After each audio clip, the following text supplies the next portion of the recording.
എല്ലാവർക്കും നമസ്കാരം. പുതിയൊരു വീഡിയോയിലേക്ക് സ്വാഗതം. അങ്ങനെ വമ്പൻ ഹൈപ്പിൽ വന്ന എമ്പുരാൻ ഫിലിം മോഹൻലാൽ ഫാൻസിനെ പോലും തൃപ്തിപ്പെടുത്തിയില്ല എന്നാണ് ആദ്യ ദിനങ്ങളിൽ വന്ന പ്രതികരണത്തിൽ നിന്ന് മനസ്സിലായത്. അതായത് പല മോഹൻലാൽ ഫാൻസും പരസ്യമായിട്ട് മീഡിയയുടെ മുന്നിൽ വന്നിട്ട് അവരുടെ അമർഷം രേഖപ്പെടുത്തി. അതായത് അവർ കുറ്റം പറയുന്നത് മുഴുവൻ പൃഥ്വിരാജിനാണ്. മോഹൻലാലിന് സ്ക്രീൻ സ്പേസ് കുറവാണ്. ഏകദേശം 40-45 മിനിറ്റ് മാത്രമേ മോഹൻലാൽ സിനിമയിലുള്ളൂ. പിന്നെ അതുമാത്രമല്ല, മോഹൻലാലിന് പ്രത്യേകിച്ച് വലിയ അങ്ങനെ ഗൂസ് ബംസ് സീൻസ് ഒന്നും കൊടുത്തില്ല.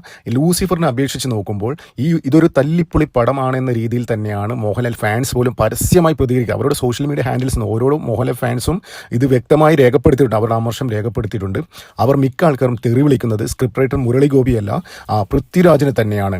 അപ്പോൾ പടം തുടങ്ങിയിട്ട് ഏകദേശം ഒരു മണിക്കൂർ കഴിഞ്ഞാണ് മോഹൻലാലിൻ്റെ എൻട്രി പോലും. മോഹൻലാൽ വളരെ ചുരുക്കം സീനുകൾ മാത്രമേ കാണുന്നുള്ളൂ. നമ്മൾ ശരിക്കും ഈ എബ്രാം ഖുറേഷി എന്ന് പറയുന്നൊരു ക്യാരക്ടർ മോഹൻലാലിനെ കൊണ്ട് താങ്ങാൻ പറ്റാത്ത രീതിയിലായിരുന്നു ഇത് പ്രസൻറ്റ് ചെയ്തിരിക്കുന്നത് പടത്തിൽ. അതായത് പടം കാണുമ്പോൾ തന്നെ അറിയാം ഇതാണോ ഒരു എബ്രാം ഖുറേഷി, അതായത് വേൾഡ് മൊത്തം നിയന്ത്രിക്കാൻ പറ്റുന്ന ഒരു ഡോനാണ് മറ്റെന്താ പറയുക മോഹൻലാൽ ഈ പടത്തിൽ. അപ്പോൾ മോഹൻലാലിനെ പിക്ചറൈസ് ചെയ്തേ മോഹൻലാലിൻ്റെ ക്യാരക്ടറൈസേഷൻ മോഹൻലാലിന് താങ്ങുന്നില്ല. മോഹൻലാലിനെ കൊണ്ട് അത് താങ്ങാൻ പറ്റുന്നില്ല. ഓക്കെ, സ്റ്റീഫൻ നെടുമ്പള്ളി എന്ന ക്യാരക്ടർ ഓക്കെ, ഇതൊക്കെ തന്നെയാണ് ഇപ്പോൾ മോഹൻലാൽ ഫാൻസിനെ ഇപ്പോൾ ചൊടിപ്പിച്ചിരിക്കുന്നത്. ഇപ്പോൾ ഈ പടവുമായി ബന്ധപ്പെട്ട് സോഷ്യൽ മീഡിയയിൽ രണ്ട് തരത്തിലുള്ള ഈ ചേരി തിരിഞ്ഞ് ഇപ്പോൾ ഒരു പോര് നടന്നുകൊണ്ടിരിക്കുകയാണ്. കഴിഞ്ഞ ദിവസം ബിനീഷ് കോടിയേരി ഒരു പോസ്റ്റ് ഇട്ടിട്ടുണ്ടായിരുന്നു. അതായത് സംഘപരിവാർ രാഷ്ട്രീയത്തെ എതിർത്തുകൊണ്ട് ഈ കാലഘട്ടത്തിൽ ഇന്ത്യയിൽ ഒരു സിനിമ ചെയ്യാൻ പറ്റുന്നത് ഭയങ്കര ധൈര്യമാണ്. പൃഥ്വിരാജിനും എമ്പുരാൻ ടീമിന് വലിയൊരു കയ്യടി എന്നൊക്കെ പറഞ്ഞിട്ട് ബിനീഷ് കോടിയേരി കുത്തിത്തിരിപ്പ് പോസ്റ്റുമായിട്ട് ഇറങ്ങിയിട്ടുണ്ടായിരുന്നു. അപ്പോൾ അതുമായി ബന്ധപ്പെട്ട് സംഘപരിവാർ കുറേ ആൾക്കാർ ടിക്കറ്റ് ക്യാൻസലേഷൻ ക്യാമ്പയിനുമായിട്ട് മുന്നോട്ട് പോകുന്നുണ്ടായിരുന്നു. അപ്പോൾ ഇതുമായി ബന്ധപ്പെട്ട് പുറത്തു വരുന്ന വമ്പൻ, അതായത് ഈ പടവുമായി ബന്ധപ്പെട്ട് ഇതിന് പിന്നിൽ നടന്ന ചില കളികളാണ് ഇപ്പോൾ പുറത്തു വരുന്നത്. അതായത് ഈ പടത്തിൽ ഏകദേശം മോഹൻലാലിൻ്റെ അടുത്ത് ഫസ്റ്റ് സ്ക്രിപ്റ്റ് പറഞ്ഞപ്പോൾ വേറൊരു സ്ക്രിപ്റ്റ് ആയിരുന്നു പറഞ്ഞിരുന്നത്. അത് എമ്പുരാൻ്റെ സ്ക്രിപ്റ്റ് മുരളി ഗോപി പറയുമ്പോൾ ഏകദേശം ഈ പടം ഷൂട്ട് ചെയ്യുന്നതിന് മുന്നേ തന്നെ ലൂസിഫർ കഴിയുമ്പോൾ തന്നെ എമ്പുരാൻ്റെ സ്ക്രിപ്റ്റ് ഏകദേശം 80% കവർ എഴുതിയിരുന്നു. ആ സമയത്ത് മോഹൻലാലിൻ്റെ അടുത്ത് ഒരു സ്റ്റോറി പറഞ്ഞിരുന്നു. പക്ഷേ പിന്നീട് ഫുൾ ഫ്ലഡ്ജസ്റ്റ് ഇതായിട്ട് സ്ക്രിപ്റ്റ് ലോക്ക് ചെയ്തപ്പോൾ അത് വേറെ സ്റ്റോറി എന്ന് വെച്ച് കഴിഞ്ഞാൽ അതിലുണ്ടായിരുന്ന പല കാര്യങ്ങളും മാറ്റി. ഈ പൃഥ്വിരാജും മുരളി ഗോപിയൊക്കെ മാസങ്ങൾ ഇരുന്ന് ചർച്ച ചെയ്തിട്ട് അതിൽ പല കാര്യങ്ങളും എഴുതി ചേർത്തു. ഇതിൽ തന്നെ പറയുന്നതെന്ന് വെച്ച് കഴിഞ്ഞാൽ ഇത് മോഹൻലാലിന് കൊടുത്തൊരു പണിയാണോ എന്നാണ്. അത് അങ്ങനെ സംശയിക്കാതിരിക്കാൻ തെറ്റില്ല. എന്താണെന്നറിയോ, അതായത് ഈ പടത്തിൽ ഗുജറാത്ത് കലാപത്തിൻ്റെ രീതിയിൽ, അതായത് ഗുജറാത്ത് കലാപം നടത്തി ഇന്ത്യയിൽ അധികാരം ഉറപ്പിച്ച ഒരു പാർട്ടി, അത് BJP തന്നെയാണ് പരസ്യമായി ടാർഗറ്റ് ചെയ്യുന്നത്. അപ്പോൾ അത്തരത്തിലുള്ള ആൾക്കാരെയാണ് ഇതിൽ പിക്ചറൈസ് ചെയ്യുന്നത്. അതായത് ഒരു മുസ്ലിം ഒരു ഫാമിലി ഓൾ വില്ലേജ് തന്നെ ചുട്ട് ചാമ്പലാക്കുന്നത് ഒരു ഹിന്ദു നാമധാരിയായ ഒരു വില്ലൻ. അത് പറയുന്നതെന്ന് വെച്ചാൽ ഗുജറാത്ത് കലാപവുമായി മാപ്പ് ചെയ്തിട്ടാണ് പറയുന്നത്. ശരിക്കും മോഹൻലാലിൻ്റെ അടുത്ത് കഥ പറയുമ്പോൾ ഇത്തരത്തിലുള്ള സീൻ ആയിരുന്നില്ല, വേറൊരു ടൈപ്പിലെ സ്റ്റോറി ആയിരുന്നു മോഹൻലാലിൻ്റെ അടുത്ത് പറഞ്ഞത്. പക്ഷേ പൃഥ്വിരാജ് മുരളി ഗോപിയും ആർക്ക് വേണ്ടിയിട്ടാണ് ഈ ഗുജറാത്തിൻ്റെ ആ ഒരു മാപ്പിംഗ് ഈ സിനിമയിലേക്ക് കൊണ്ടുവന്നത്? അത് തന്നെയാണ് സംശയം ഉയർത്തുന്നത്. അതായത് നമുക്കറിയാം കുറേ കാലങ്ങളായി മട്ടാഞ്ചേരി മാഫിയ മൊത്തം സിനിമ പിടിച്ചെടുക്കാൻ ശ്രമിക്കുകയാണ്.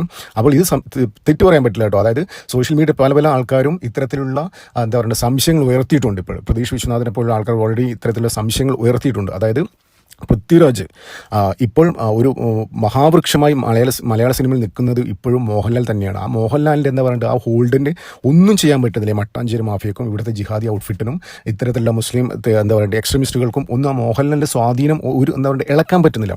അപ്പോൾ പൃഥ്വിരാജിനെ ഉപയോഗിച്ചിട്ട് മോഹൻലാലിന് മനഃപൂർവ്വം പണി കൊടുത്തേ തന്നെയാണോ എന്നാണ് ഇപ്പോൾ സംശയിക്കുന്നത്. കഴിഞ്ഞ ദിവസം തന്നെ സോഷ്യൽ മീഡിയയൊക്കെ എടുത്ത് നോക്കുമ്പോൾ കൂടുതലും മോഹൻലാലിൻ്റെ സംഘപരിവാർ, അതായത് പൊതുവേ മോഹൻലാലിൻ്റെ സംഘപരിവാറുമായിട്ട് കുറച്ച് ബന്ധം പുലർത്തുന്ന ഒരാളായിരുന്നു.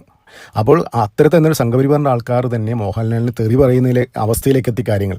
അപ്പോൾ അതായിരുന്നു പൃഥ്വിരാജ് ലക്ഷ്യം വെച്ചത്. അതായത് ഇത്തരത്തിൽ ഗുജറാത്ത് കൂട്ടക്കൊല, അതായത് അതിനെ ഗ്ലോറിഫൈ ചെയ്യുന്നേ ഈ ഗോദ്ര ഇതുപോലും അതിനെ പറയുന്നില്ല, ഗോദ്ര കലാപം അവിടെ മെൻഷൻ ചെയ്യുന്നില്ല. പക്ഷേ അതിനുശേഷം ഉണ്ടായ കാര്യങ്ങൾ പൊലിപ്പിച്ച് കാണിച്ചിട്ട് ഇത് വർഷങ്ങളായിട്ടോ, ഞാൻ പറയട്ടെ, വർഷങ്ങളായിട്ട് ഇന്ത്യൻ രാഷ്ട്രീയത്തിൽ പറഞ്ഞ് തുരുമ്പ് പിടിച്ച കാര്യമാണ് ഈ ഗുജറാത്ത് ഗർഭം ഭ്രൂണം ശൂലം എന്നൊക്കെ പറഞ്ഞിട്ട് അത് വീണ്ടും പൊടി തട്ടിയെടുത്ത് ഇപ്പോഴത്തെ ഒരു അവസ്ഥയിൽ അവതരിപ്പിക്കണമെങ്കിൽ അതിന് പിന്നിൽ ഇവിടുത്തെ ജിഹാദി എലമെന്റ്സ്, പോപ്പുലർ ഫ്രണ്ട്, നിരോധിത ഇസ്ലാമിക ഭീകര സംഘടനയായ പോപ്പുലർ ഫ്രണ്ടിനെ പോലത്തെ ആൾക്കാരുടെ കൈകളുണ്ട്, അവരുടെ പണമുണ്ട്. എനിക്ക് തോന്നുന്നു മിക്കവാറും ഉണ്ടല്ലോ ഇപ്പോൾ പറയുന്നത്, എനിക്കല്ല സോഷ്യൽ മീഡിയ മൊത്തം പറയുന്നത് ഇതിലേക്ക് പണം ഇറക്കിയത് പോലും പോപ്പുലർ ഫ്രണ്ട് ആണോ എന്നാണ് സംശയം. അതായത് ഈ മോഹൻലാൽ എന്ന മഹാവൃക്ഷത്തെ ഉന്മൂലനം ചെയ്യാനുള്ള ഒരു ലക്ഷ്യം കൂടി അതിന് മുന്നിലുണ്ടായിരുന്നു. അതായത് ഇവിടുത്തെ സംഘപരിവാറിനെയും ഭാരതീയ സംസ്കാരത്തെ ഇതിനൊക്കെ അടിക്കാനൊരു വടിയായിട്ട് സാക്ഷാൽ മോഹൻലാലിനെ തന്നെ അവർ ഉപയോഗിച്ചു എന്നാണ് സോഷ്യൽ മീഡിയ പറയുന്നത്. അത് തെറ്റ് പറയാനില്ല കേട്ടോ. പടത്തിൻ്റെ ആ ഒരു പ്ലോട്ട് അങ്ങനെയാണ്. അതായത് ഇവരെന്നെ പറയുന്നത് ഈ ഗുജറാത്ത് കൂട്ടക്കൊല നടത്തിയിട്ട് ഇന്ത്യയിൽ ഭരണം കൈയാളുന്ന ആ റേഞ്ചിലാണ് ഈ കഥയുടെ പ്ലോട്ട് പോലും പോകുന്നത്.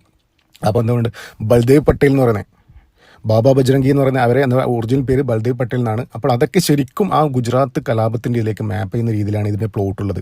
എന്തിനായിരിക്കാം മോഹൻലാലിൻ്റെ അടുത്ത് ഒരു സ്റ്റോറി പറഞ്ഞിട്ട് പിന്നീട് ഇത്തരത്തിലുള്ള കാര്യങ്ങൾ എലമെൻറ്റ്സ് ഇതിലോട്ട് കൊണ്ടുവന്നത്? അത് പൃഥ്വിരാജിൻ്റെ ആണോ അല്ല മുരളി ഗോപിയുടെ താല്പര്യമാണോ എന്നാണ് ഇപ്പോൾ ഇനി അറിയേണ്ടത്. പൃഥ്വിരാജിൻ്റെ താല്പര്യമാണെന്നാണ് പല കോണിൽ നിന്നും വിമർശനം ഉയർന്നത്. അതായത് പൃഥ്വിരാജിന് ഇപ്പോഴും മോഹൻലാൽ എന്ന മഹാവൃക്ഷത്വം ഇവിടെ മലയാള സിനിമയിലുണ്ട്. ഇപ്പോഴും പുള്ളിക്ക് പുള്ളിയുടെ ആ ഒരു ഡോമിനേറ്റ് ചെയ്യാൻ പറ്റുന്നില്ല, പല സമസ്ത മേഖലയിലും ഡോമിനേറ്റ് ചെയ്യാൻ പറ്റുന്നില്ല. ഇതിൻ്റെ പിന്നാമ്പുറത്ത് അതിനെ തടസ്സം നിൽക്കുന്നത് മോഹൻലാൽ തന്നെയാണ്.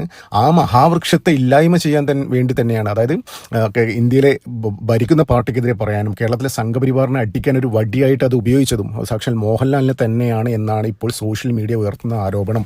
ഇതിന് പിന്നിൽ മട്ടാഞ്ചേരി മാഫിയ ആയിരിക്കാം എന്നെല്ലാം ആണ് ഈ പടത്തിന് പോലും.